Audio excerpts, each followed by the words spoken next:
అబ్బో ఇక్కడ కేజీ చీరలు కొంటే అర కేజీ చీరలు ఫ్రీ అంట. మంగళ్య షాపింగ్ మాల్, కేజీల్లో సేల్, టన్నుల్లో ఆనందం. నేను ఆలోచించేది పుట్టిన ప్రతి బిడ్డ నుంచి వృద్ధుల వరకు ప్రతి ఒక్కరిది ఒక ప్రొఫైల్ ఉంటుంది. మా దగ్గర 80 లక్షల మందికి తీవ్రమైన వ్యాధులు ఉన్నాయి.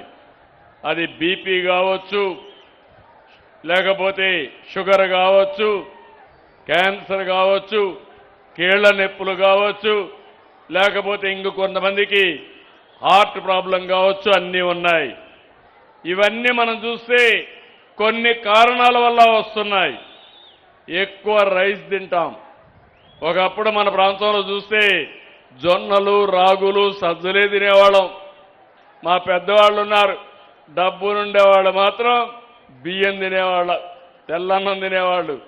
మొట్టమొదటిసారిగా ఎన్టీ రామారావు గారు వచ్చిన తర్వాత ₹2 కేజీ బియ్యం పెట్టిన తర్వాత అందరం కూడా బియ్యం తినడం మొదలు పెట్టాం.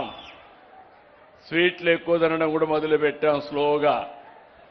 దీనివల్ల ఈరోజు మీరు చూస్తే అందరికీ షుగర్ వస్తూ ఉంది,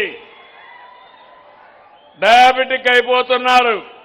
మీరు గుర్తుపెట్టుకోవాలి, డయాబెటిక్ ఉంటే కాలు గీసుకున్నా అక్కడి నుంచి లేనిపోని సమస్య వస్తుంది. అది ముదిరితే చాలా ప్రమాదం. అందుకే నేను మీ అందరికి కూడా చెప్పాలనుకుంటున్నాను, మీరు కానీ కిచెన్నే ఫార్మసీగా చేసుకుని తిండినే మెడిసిన్గా చేసుకుంటే మీరు హాస్పిటల్కి పోయే పనే లేదని మరొకసారి మీ అందరికి విజ్ఞప్తి చేస్తున్నా. ఇంకొక పక్క ఏం తినాలి, ఎప్పుడు తినాలి, ఏ పౌష్టికాహారం తినాలి, అన్నీ కూడా మన గ్రామంలో దొరికే వస్తువులే, ఎక్కడికో పోక్కర్లేదు. డబ్బులుండేవాళ్ళు కూడా ఎక్కువ తినలేరు.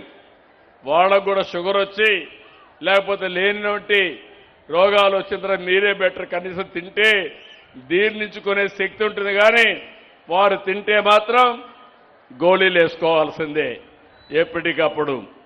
అందుకే అన్ని కూడా వ్యవస్థలు సరిచేస్తున్నాను. మీరు గుర్తుపెట్టుకోండి, మీ హెల్త్ మీ చేతుల్లో ఉంటుంది. రెండోది, మీకు ఏ డాక్టర్ని కూడా పెడతాం. కావాలంటే మీరు ఏ డాక్టర్ని అడిగితే ఈ పూట నేను ఏం తినచ్చు అని అడిగితే ఆ సమయంలో అది మీకు గైడ్ కూడా చేస్తుంది. నువ్వు ఇది తిను, తెల్లవారి నుంచి ఇవన్నీ తిన్నారు, ఇంకా తగ్గించు, కొంచెం కంట్రోల్ చేసుకోమని చెప్పే పరిస్థితికి వస్తుంది. ఈరోజు నేను తిరుగుతున్నా, మీరు చూస్తూ ఉంటారు. తెల్లవారి నుంచి రాత్రి వరకు పనిచేస్తా, ఒక్కరోజు కూడా హాలిడే తీసుకోను. దానికి కారణం నా ఆరోగ్యం జాగ్రత్తగా చూసుకొని మీకు సేవ చేయడం కోసం నిరంతరం విశ్రాంతి లేకుండా పనిచేయగలుగుతున్నానంటే అదే కారణం. మీ హెల్త్ ప్రొఫైల్ కూడా తయారు చేస్తా, మీ ఊరు ప్రొఫైల్ కూడా తయారు చేస్తా. ఏ ఊరు అనారోగ్యం ఎక్కువ ఉందో ర్యాంకింగ్ కూడా ఇస్తాం.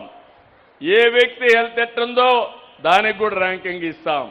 నెల నెల పెరుగుతుందా తగ్గుతా ఉందో కూడా ఇచ్చి పూర్తిగా మీ ఆరోగ్యాన్ని కాపాడి బాధ్యత ఈ ప్రభుత్వం తీసుకుంటున్నాం. నేను ఇంకొక విషయం మీ అందరికీ చెప్పాలి. ఈరోజు టెక్నాలజీ వచ్చినప్పుడు మనం ఊహించలేదు. ఈరోజు టెక్నాలజీ అనేది చాలా ఫాస్ట్గా ముందుకు పోతా ఉంది. డేటా మొత్తం డేటా సెంటర్లో పెడితే అక్కడి నుంచి మొత్తం అనలిటిక్స్ చేస్తే దేనికి ఏ మందు పనిచేస్తుందో కూడా చెప్పే పరిస్థితి వస్తారు. మీరు ఊహించిన విధానంగా రాబోయే రోజుల్లో చూస్తే ఏ వ్యక్తికి ఏ మందు పడితే ఆ మందు తయారు చేసే రోజు కూడా తొందరలోనే వస్తుంది. ఈ విషయాలు మనం గుర్తుపెట్టుకోవాలి. మన ఇంట్లో పెద్దవాళ్ళు ఉంటారు, వాళ్ళకు షుగర్ ఉంటుంది, మనకు కూడా షుగర్ వస్తుంది. వాళ్ళకి హార్ట్ ప్రాబ్లం ఉంటుంది, మనకు కూడా వచ్చే అవకాశం ఉంటుంది. కొంతమంది క్యాన్సర్ ఉంటుంది, మనకు కూడా వస్తుంది. దీనికి కారణం జెనెటిక్స్ అన్నీ కూడా వచ్చినప్పుడు ఇలాంటి సమస్యలు వస్తాయి. అందుకనే ఇవన్నీ రాకుండా ఉండాలంటే ముందు జాగ్రత్త అవసరం. అందుకే నేను మిమ్మల్ని అందరినీ కోరుతున్నా, అలవాట్లో కూడా నేను చూశాను.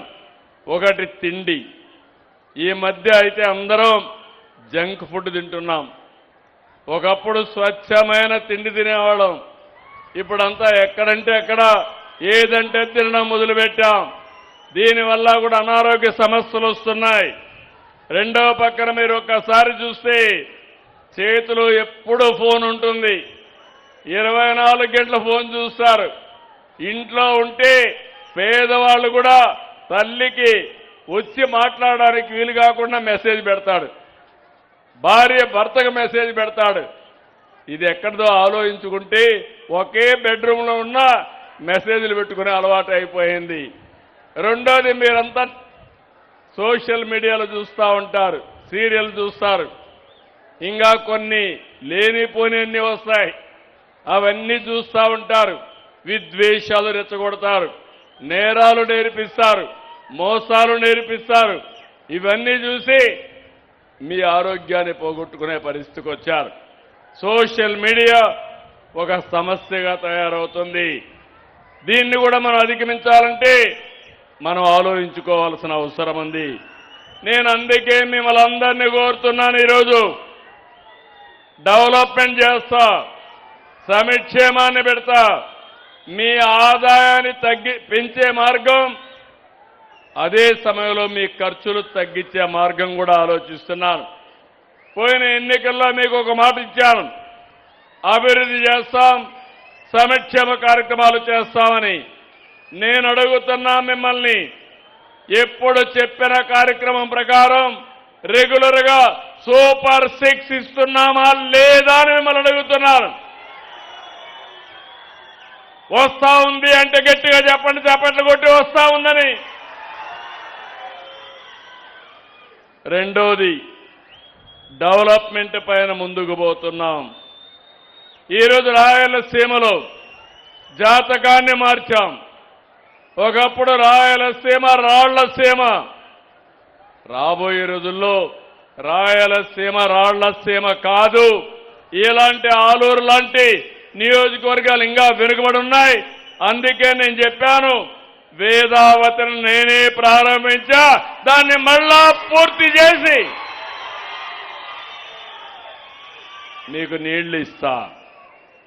నేను అడుగుతున్నా, 5 సంవత్సరాలు ఒక తట్ట మట్టి వేయలేదు. వస్తానే ఫైళ్ళన్నీ దులిపా. నేను ఒకటే ఆదేశాలు ఇచ్చాను, ఆలూరు నియోజకవర్గం ఈ ప్రాంతం చాలా వెనుకబడి ఉంది, ఎట్టి పరిస్థితుల్లో నీళ్లు ఇవ్వాలి. అందరి నేవా ద్వారా నీళ్లు లిఫ్ట్ చేసి వేదావతిని కూడా ఫిలప్ చేసి మీ జాతకాలు మార్చే బాధ్యత ఈ ప్రభుత్వం తీసుకుంటాం.